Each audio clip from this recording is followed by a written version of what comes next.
صل على رسوله الكريم اما بعد فاعوذ بالله من الشيطان الرجيم بسم الله الرحمن الرحيم ونفخ في الصور فصعق من في السماوات ومن في الأرض إلا من شاء الله ثم نفخ فيه أخرى فإذا هم قيام ينظرون صدق الله العلي العظيم. بزرگان محترم اور عزیز دوستوں اور ساتھیوں، میں نے جو آیت آپ کے سامنے تلاوت کی ہے اس کا ترجمہ ہے اور سور پھونکا جائے گا بس آسمان اور زمین والے بے ہوش ہو کر گر پڑیں گے مگر جسے اللہ چاہے. پھر دوبارہ پھونکا جائے گا تو ایک دم کھڑے ہو کر دیکھنے لگ جائیں گے. اللہ رب العزت اس آیت کے ذریعے قیامت کے برپا ہونے کا تذکرہ کر رہے ہیں. پہلے تو جان لیتے ہیں کہ سور کیا ہے. عربی زبان میں سور ایسے سینگ کو کہتے ہیں جس کو کھوکھلا کر کے پھونکنے کے لیے بنایا گیا. ہمارا عقیدہ ہے اور نبی کریم صلی اللہ علیہ وسلم کی احادیث سے ثابت ہے اور قرآن کی آیات سے پتہ چلتا ہے کہ اللہ نے ایک فرشتے کو ایک سور دے کر بٹھایا ہوا ہے. جب وہ اس میں پھونکے گا تو یہ ساری کائنات درہم برہم ہو جائے گی، کوئی چیز سلامت نہیں ہوگی اور قیامت آ جائے گی. یہی کچھ عقیدہ یہودیوں کا بھی ہے. ان کے ہاں جو سور کے لیے لفظ استعمال ہوتا ہے اس کا معنی ہے بکری یا مینڈھے کے سینگ سے بنایا ہوا باجا. اور عیسائیوں کے یہاں کرسچن کے یہاں بھی اس کا تصور ہے، بلکہ ان کے یہاں تو بہت ساری پینٹنگ ملتی ہیں کہ حضرت اسرافیل کو انہوں نے بنا کر دکھایا ہے. لیکن ان کا تصور یہ ہے کہ جیسے ہاتھی کا دانت ہوتا ہے بڑا سا، اس طرح کا سور ہے. بہرحال جو بھی ہو، کس شکل کا ہے کس حیت کا ہے ہم نہیں جانتے، لیکن جو روایتیں صحابہ سے آئی ہیں اس سے یہ ثابت ہوتا ہے کہ حضرت اسرافیل علیہ السلام کو اللہ نے سور دے کر بٹھایا ہے. خود حضرت اسرافیل علیہ السلام کا وجود اتنا بڑا ہے کہ 7ویں زمین پر ان کے پاؤں ہیں اور عرش الہی کے نیچے ان کا سر ہے. اللہ اکبر. تو ان کے پاس جو سور دیا گیا ہے پھونکنے کے لیے وہ کتنا بڑا ہوگا. حضرت ابو ہریرہ حضرت ابن عباس سے معلوم کیا گیا، انہوں نے بتایا کہ سور کا جو دہانہ ہے، منہ ہے، آسمان اور زمین کی اونچائی کے لگ بھگ ہے، یعنی اتنا بڑا ہے. کس قسم کا ہے؟ کچھ روایتوں میں آتا ہے کہ وہ کانچ کا ہے یعنی شیشے کا ہے، کچھ کہتے ہیں کہ نہیں سفید موتی کا ہے، لیکن اللہ جانتا ہے کہ وہ کیسا ہے. قرآن میں کہا گیا کہ پہلا سور پھونکا جائے گا تو زمین والے اور آسمان والے بے ہوش ہو کر گر پڑیں گے مگر جسے اللہ چاہے، یعنی ہر چیز فنا ہو جائے گی. جب پہلا سور پھونکا جائے گا تو ہلکی ہلکی آواز آئے گی، محسوس نہیں ہوگا کہ کیا ہے، کس چیز کی آواز ہے. تو لوگ غور سے سنیں گے کہ پتہ نہیں کیا آواز آ رہی ہے، اور بہت دیر تک آتی رہے گی یہ آواز، یہاں تک کہ لوگوں کی ساری توجہ اس کی طرف ہو جائے گی اور پھر اس کی آواز ہلکی ہلکی بڑھنی شروع ہوگی، جس سے لوگوں کے اندر وحشت اور خوف پیدا ہو جائے گا. دل دھڑکنے لگیں گے اور دماغ بے قابو ہو جائیں گے. احادیث کے مطابق اس وقت ایسی حالت ہوگی جیسے نشہ ہوتا ہے، لیکن کوئی نشے میں نہیں ہوگا، پورے ہوش و حواس میں، پورے ہوش اور حواس میں ہوگا، کسی کو نشہ نہیں ہوگا، لیکن کیفیت ایسی ہوگی جیسے نشے میں ہوتا. یہاں تک کہ لوگوں کے کانوں سے خون بہنے لگے گا، یعنی کان پھٹ جائیں گے، دل پھٹ جائیں گے، اور جو بچے ہیں وہ بوڑھے ہو جائیں گے. یک لخت چھوٹے چھوٹے بچے ان پر اتنی وحشت طاری ہوگی کہ جھریاں نمودار ہو جائیں گی اور کمر جھک جائے گی، اور حاملہ اپنے بچوں کو گرا دے گی، یہاں تک کہ صرف انسان نہیں بلکہ جو حیوانات ہیں، جو اونٹنیاں اور جو دیگر مخلوقات حمل سے ہوں گی، ان کے بھی حمل گر جائیں گے، اور سب کے سب تڑپنے لگیں گے اس آواز سے۔ ایسی خطرناک، ایسی خوفناک آواز ہوگی، یہاں تک کہ لرزہ اتنا بڑھے گا کہ سب ایک طرف سے بے ہوش ہو جائیں گے۔ اسی کو قرآن نے کہا ہے کہ پہلے سور کو جب پھونکا جائے گا تو آسمان اور زمین والے یک لخت بے ہوش ہو جائیں گے۔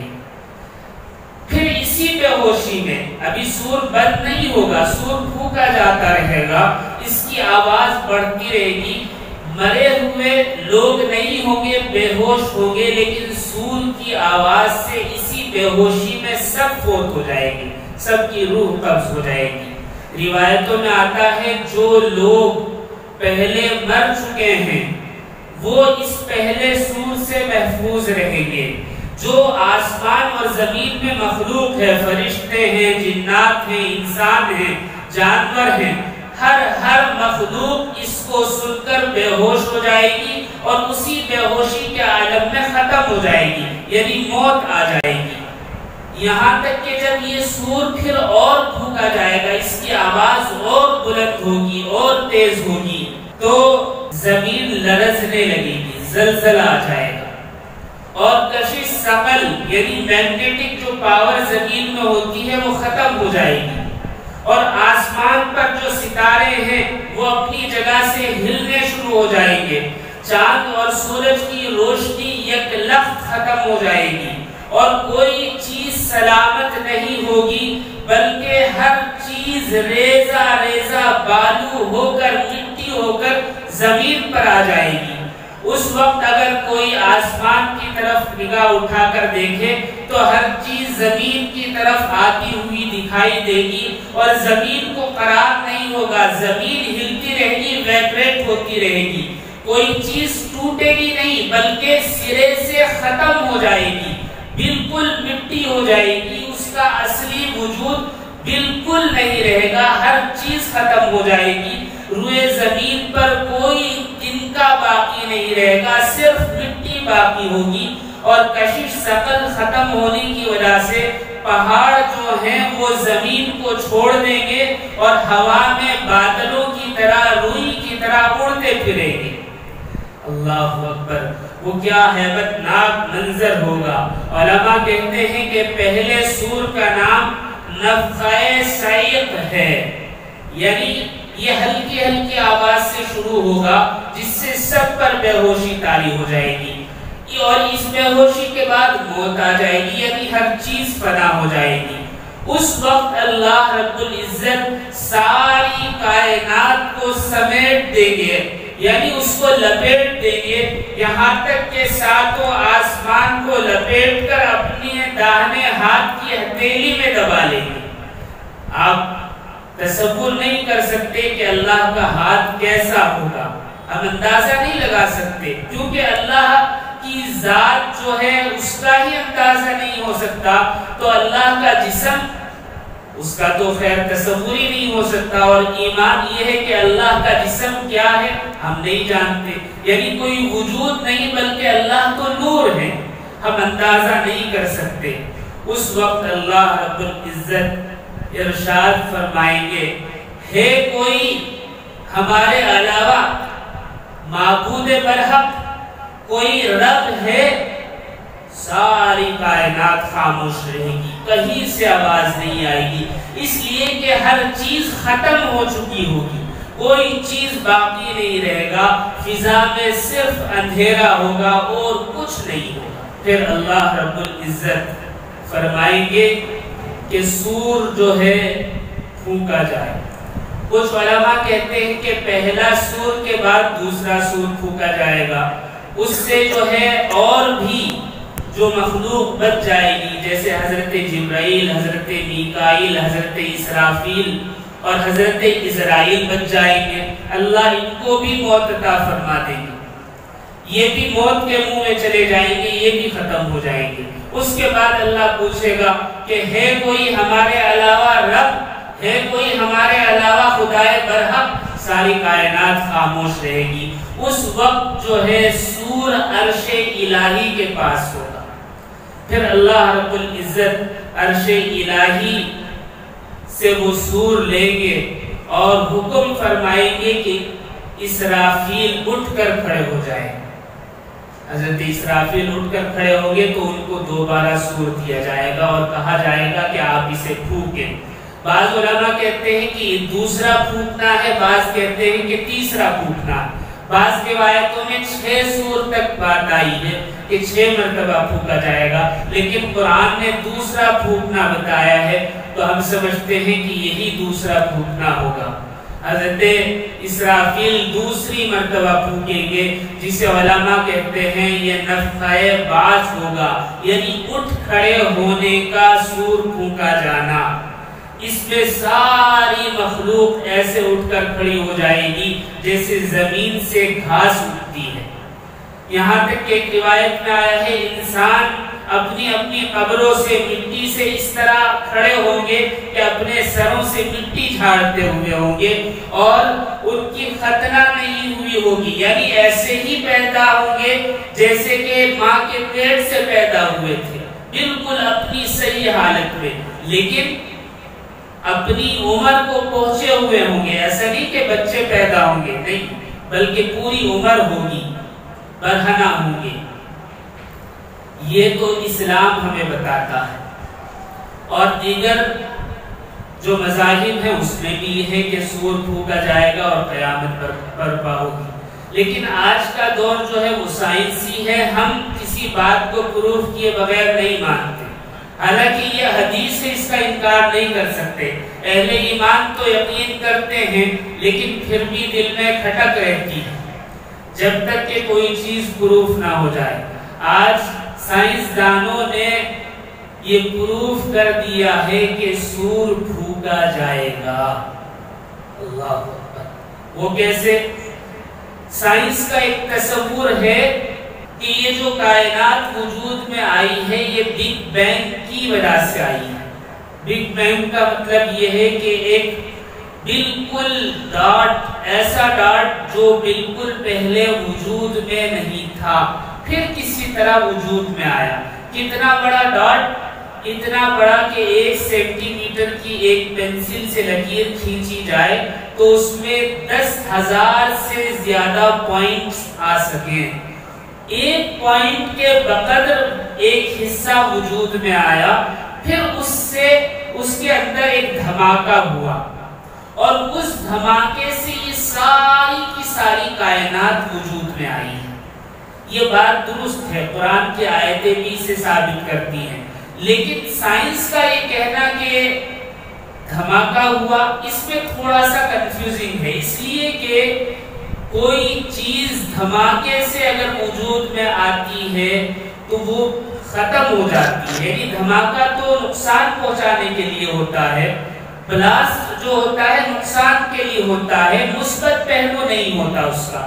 لیکن ہر چیز ایسی اللہ رب العزت نے یہ جو دھماکہ کیا ہے ایسے منصوبہ بندی سے کیا ہے کہ ہر چیز اپنی کوانٹیٹی کے حساب سے بالکل پرفیکٹ وجود میں آئی۔ یہ کسی اچانک ہونے والے دھماکے سے نہیں ہو سکتا۔ لیکن بہرحال ایک حقیقت تو سائنس تسلیم کرتی ہے کہ ایک دھماکے سے ہوا، لیکن منصوبہ بند دھماکہ تھا اس بات کو تسلیم نہیں کرتی، اس لیے کہ وہ ذات باری تعالیٰ پر یقین نہیں رکھتے۔ لیکن سائنس اس بات کا پروف کر رہی ہے کہ جس طرح بگ بینگ دھماکے سے یہ ساری کائنات وجود میں آئی ہے، اسی طرح ایک اور دھماکہ ہوگا، ایک اور آواز آئے گی جس کا نام بگ کرنچ رکھا ہے، اور اس کے آنے سے، اس آواز کے پیدا ہونے سے کائنات سمٹنے لگے گی، سگڑنے لگے گی، یعنی جو یہ کائنات پھیلتی جا رہی ہے اس کا پھیلنا بند ہوگا اور یہ واپس اپنے اندر سمٹنا شروع ہوگی، تتر بتر ہونا شروع ہوگی، اور ساری کی ساری پہنچ جائے گی جہاں سے وہ شروع ہوئی تھی۔ اللہ اکبر۔ اور قرآن بھی یہی کہہ رہا ہے۔ سورہ انبیاء کی ایک آیت ہے جس کا ترجمہ آپ کے سامنے پیش کرتا ہوں۔ اس دن ہم آسمان کو اس طرح لپیٹ دیں گے جس طرح لکھا ہوا کاغذ لپیٹ دیا جاتا ہے، پھر جس طرح ہم نے تخلیق کی ابتدا کی تھی اسی طرح ہم اس کو واپس کر دیں گے۔ اب سائنسداں بھی یہی لفظ استعمال کر رہے ہیں، حالانکہ انہوں نے قرآن کی آیت دیکھی یا نہیں دیکھی ہمیں نہیں پتا۔ وہ کہتے ہیں کہ یہ جو بگ کرنچ ہے یہ جب دھماکہ ہوگا تو ساری کائنات سمٹتی چلی جائے گی، فولڈ ہوتی چلی جائے گی، بالکل اس طرح جیسے ایک پھیلے ہوئے کاغذ کو فولڈ کر کے ربڑ چڑھا دی جاتی ہے۔ اور قرآن بھی یہی کہہ رہا ہے۔ اللہ اکبر۔ بہرحال ہم جہاں رہتے ہیں ہندوستان میں، یہاں سب بت پرست ہیں، لیکن ان کے یہاں بھی سور کا تصور ہے۔ آپ نے دیکھا ہوگا مندروں کے اندر صبح ہی صبح شنکھ بجایا جاتا ہے۔ یہ خود نہیں جانتے کہ شنکھ کیا چیز ہے، ہم کیوں بجاتے ہیں، لیکن ہمارے پاس جو روایتیں آئی ہیں صحابہ سے اور پھر دیگر احادیث سے، اس سے یہ ثابت ہوتا ہے کہ یہ ہندوستان میں بسنے والی ہندو قوم حضرت نوح علیہ السلام کے بعد کی قوم ہے، یعنی طوفان نوح کے بعد حضرت نوح کی قوم ہے، جس کو آپ نے تبلیغ کی تھی کہ ایک دن قیامت کا آئے گا جب سور پھونکا جائے گا جس سے ساری کائنات تباہ ہو جائے گی، لہٰذا اس دن کو یاد رکھو، اور 2 سور پھونکے جائیں گے تو صبح میں ایک سور پھونکو اور شام میں ایک سور پھونکو تاکہ تمہیں قیامت یاد رہے۔ آج یہ سور تو پھونکتے ہیں لیکن یہ ساری تعلیمات بھول گئے ہیں۔ بہرحال اس دن ہر چیز تباہ ہو جائے گی، کوئی چیز سلامت نہیں رہے گی۔ قرآن میں جو کہا گیا ہے اِلَّا مَنْ شَاءَ اللَّهُ، یعنی آسمان اور زمین کے ہر مخلوق بے ہوش ہو کر گر پڑے گی مگر وہ جسے اللہ چاہے۔ اس سے علماء نے کچھ الگ الگ چیزیں مراد لی ہیں۔ بعض علماء کہتے ہیں کہ اس میں انبیاء اور شہداء شامل نہیں ہیں، یعنی انبیاء علیہ السلام اور شہداء اس سور سے ان کو کوئی تکلیف نہیں پہنچے گی اور کوئی گھبراہٹ طاری نہیں ہوگی، یا اس کی آواز ان کو پریشان نہیں کرے گی، جیسے دوسروں کے کان پھٹ جائیں گے، دل پھٹ جائیں گے۔ بعض علماء کہتے ہیں کہ نہیں، حضرت موسیٰ علیہ السلام پر جبل طور پر اللہ نے جو تجلی فرمائی تھی، اس تجلی کی وجہ سے وہ بے ہوش ہو گئے تھے، تو اللہ رب العزت تنہا انہیں باقی رکھے گا۔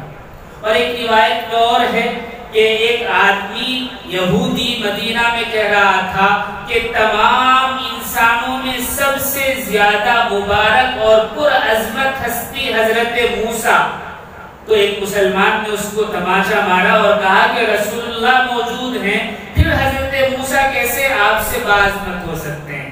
پھر ان صحابی نے آپ سے تذکرہ کیا تو آپ نے بتایا کہ جب سور پھونکا جائے گا، یعنی دوسرا سور پھونکا جائے گا، تو سب سے پہلے سر اٹھانے والا میں ہوں گا، لیکن اس وقت میری نگاہ پڑے گی کہ عرش الہی کا ایک پایا پکڑ کر حضرت موسیٰ علیہ السلام کھڑے مناجات میں لگے ہوئے ہیں، لیکن میں نہیں جانتا کہ حضرت موسیٰ میرے بعد اٹھے ہیں یا مجھ سے پہلے اٹھے ہیں، یا ہو سکتا ہے ساتھ اٹھے ہوں۔ بہرحال حضرت موسیٰ کے متعلق بھی آتا ہے، اور کچھ اور علماء کہتے ہیں کہ نہیں، جس میں سے حضرت زہاق فرماتے ہیں کہ اللہ رب العزت روئے زمین پر اور آسمان پر جتنی مخلوقات ہیں سب کو ختم فرما دیں گے سوائے جنت کے دروغے رضوان کے۔ اور جو جنت میں مخلوقات ہیں اللہ نے انسانوں کے لیے جو وہاں انعامات رکھے ہیں، جیسے حوریں ہیں اور غلمان ہیں، یہ باقی رہیں گے، اور وہ فرشتے جو جہنم دہکانے پر اور جہنم میں عذاب دینے پر اور جہنم کے دروازوں پر متعین کیے گئے ہیں وہ اس سور سے محفوظ رہیں گے، باقی سب ختم ہو جائیں گے۔ حضرت ابو ہریرہ رضی اللہ تعالیٰ عنہ فرماتے ہیں کہ لوگوں پر گھبراہٹ ہوگی اور سب کے سب ختم ہو جائیں گے، پھر اللہ رب العزت آسمان سے ایک بارش برسائے گا جس سے 40 ہاتھ ہر چیز ڈوب جائے گی۔ اس کے بعد انسان زمین سے اٹھ کر کھڑے ہو جائیں گے، لیکن پہلے اور دوسرے سور کے درمیان 40 کا فاصلہ ہوگا۔ لوگوں نے پوچھا کیا 40 دن؟ کہا کہ پتہ نہیں۔ پھر پوچھا کیا 40 مہینے؟ کہا کہ پتہ نہیں۔ کہا کہ 40 سال؟ کہا کہ پتہ نہیں۔ اللہ بہتر جانتا ہے کہ 40 سے کیا مراد ہے۔ اس دن اللہ رب العزت یعنی جب دوسرا سور پھونکیں گے تو اللہ رب العزت کائنات میں جتنی بھی جانیں ہیں، قیامت تک جتنی بھی جانیں پیدا ہوں گی، وہ تمام روحیں سور کے اندر ڈال دیں گے، اور سور کے اندر ایک ایک سوراخ ہوگا باریک باریک، ہر روزن کے اندر ایک روح جا کر بیٹھ جائے گی، اور کسی بھی روزن میں 2 روح نہیں جائیں گی، اور اس میں پرفیکٹ اتنے ہی روزن ہیں جتنے اللہ نے روحیں پیدا فرمائی، یہاں تک کہ اگر مکھی بھی ہے تو وہ بھی اس کی روح اس میں ڈال دی جائے گی۔ پھر اللہ رب العزت جب فرمائیں گے تو سور پھونکا جائے گا اور اس سے روحیں نکل کر ان کے جسموں میں جائیں گی اور جسم کھڑے ہو جائیں گے۔ آیت کے آخر میں کہا گیا ہے ثم نفخ فیہ اخری فاذا هم قیام ینظرون، پھر دوبارہ پھونکا جائے گا تو وہ ایک دم کھڑے ہو کر دیکھنے لگ جائیں گے، یعنی ساری مخلوق کھڑی ہو جائے گی، انسان، جنات، فرشتے اور جتنی مخلوقات زمین پر پیدا ہوئی یا پیدا ہوگی سب کی سب، اور حیرانگی کے عالم میں، پریشانی کے عالم میں کافر کھڑے ہوں گے، کہیں گے ہائے افسوس، یہ کتنا خطرناک دن ہے، کیسا ہولناک اور پریشان کن دن، اور مسلمان جو کھڑے ہوں گے وہ کہیں گے میرے رب کا وعدہ پورا ہوا۔ نبی کریم علیہ السلام کی ایک روایت حضرت ابو سعید خدری رضی اللہ تعالیٰ عنہ فرماتے ہیں کہ نبی کریم صلی اللہ علیہ وسلم نے فرمایا میں کس طرح آسودہ ہو جاؤں، یعنی مطمئن ہو جاؤں، بے فکر ہو جاؤں، جبکہ سور والے نے سینگ منہ میں لیا ہوا ہے، یعنی میں کیسے اطمینان کر سکتا ہوں جبکہ حضرت اسرافیل نے بالکل سور پھونکنے کے لیے تیار ہو کر سور کو منہ میں لیا ہوا ہے اور ماتھے پر بل ڈال لیے ہیں کہ اب اللہ کا حکم ہو تو میں سور پھونکوں، اور اپنے کان اللہ رب العزت کی طرف متوجہ کر دیے ہیں اور انتظار میں ہیں کہ کب اللہ کا حکم ہو تو میں اس میں پھونکوں۔ روایتوں میں آتا ہے کہ حضرت اسرافیل اپنی پیشانی جھکائے ہوئے اور نظریں اٹھائے ہوئے عرش الہی کی طرف دیکھ رہے ہیں، ایک پلک بھی وہ جھپکتے نہیں کہ کب اللہ کا حکم ہو جائے، کہیں ایک پلک جھپکنے کی دیر نہ ہو جائے، یعنی ان کو پورا یقین ہے جب اللہ کہے گا تب فوراً مجھے پھونکنا۔ نبی کریم صلی اللہ علیہ وسلم اتنے زیادہ متفکر رہا کرتے تھے، لیکن ہم لوگ دنیا میں مشغول ہیں، ہمیں اس کا احساس نہیں ہے، ہم یہ سوچتے ہیں کہ قیامت تو بہت فاصلے پر ہے، ایسا نہیں، جس کی موت جب آئی جب ہی قیامت، اس لیے کہ پھر اسے موقع نہیں ملے گا۔ ایک کہانی ہے، لطیفہ ہی ہے کہ ایک گیدڑ جو تھا اس کو شیر نے شکار کر لیا اور گردن دبوچ کر بیٹھ گیا مارنے کے لیے، تو گیدڑ نے کہا مجھے مت مارنا، کہا کہ کیوں؟ مجھے بھوک لگی ہے، مجھے کھانا ہے۔ گیدڑ نے کہا کہ اگر مجھے مارو گے تو قیامت آ جائے گی، تو شیر کو بڑی حیرانگی ہوئی، واہ قیامت آ جائے گی، تیرے مارنے سے قیامت آ جائے گی؟ تو اس نے کہا کہ ہاں، کہا کہ نہیں پہلے بتا پھر کھاؤں گا۔ تو گیدڑ نے کہا جب میری جان نکل جائے گی پھر تو قیامت میں ہی آنکھ کھلے گی، تو اس لیے قیامت ہی آ جائے گی۔ انسان کی آنکھیں جب تک کھلی ہیں تب تک قیامت دور ہے، جب بند ہوئی تو قیامت آ جائے گی۔ اسی لیے کہتے ہیں کہ دنیاوی پریشانیوں کو پریشانی نہ سمجھے، آخرت کی پریشانی کو دور کرنے کی انسان کوشش کرے۔ پریشانی پر ایک لطیفہ یاد آ گیا۔ ہم سمجھتے ہیں کہ بیماری، بزنس میں جو لاس ہو جاتا ہے وہ، یا کسی کی کوئی بات، یہ پریشانی ہوتی ہے۔ بعض دوست یہ بھی سمجھتے ہیں کہ بیوی بھی پریشانی ایک طرح کی، حالانکہ سب نہیں، سب کا ذہن ایسا نہیں ہوتا، یہ تو سوچ کی بات ہے۔ ایک آدمی اپنی بیوی کو پریشانی ہی سمجھتا تھا، بہت پریشان رہتا اس سے، وہ کچھ کہتی یہ کچھ اور کہتا۔ بیوی بھی سمجھتی تھی کہ یہ مجھے پریشانی سمجھتا ہے اپنے لیے، لیکن وہ بھی ڈھیٹ تھی، اسے بھی پتا تھا کہ میں بھی اس کا پیچھا نہیں چھوڑوں گی۔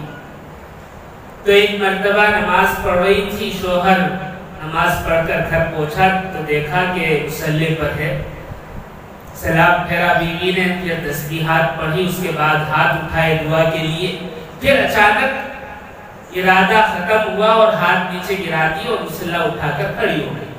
شوہر نے کہا کہ تسبیح تو پڑھی ہے لیکن دعا نہیں مانگی۔ بیوی نے کہا کہ نہیں، کہا کہ کیا وجہ ہے، کہ بس رہنے دو، آپ کیوں سننا چاہتے ہیں؟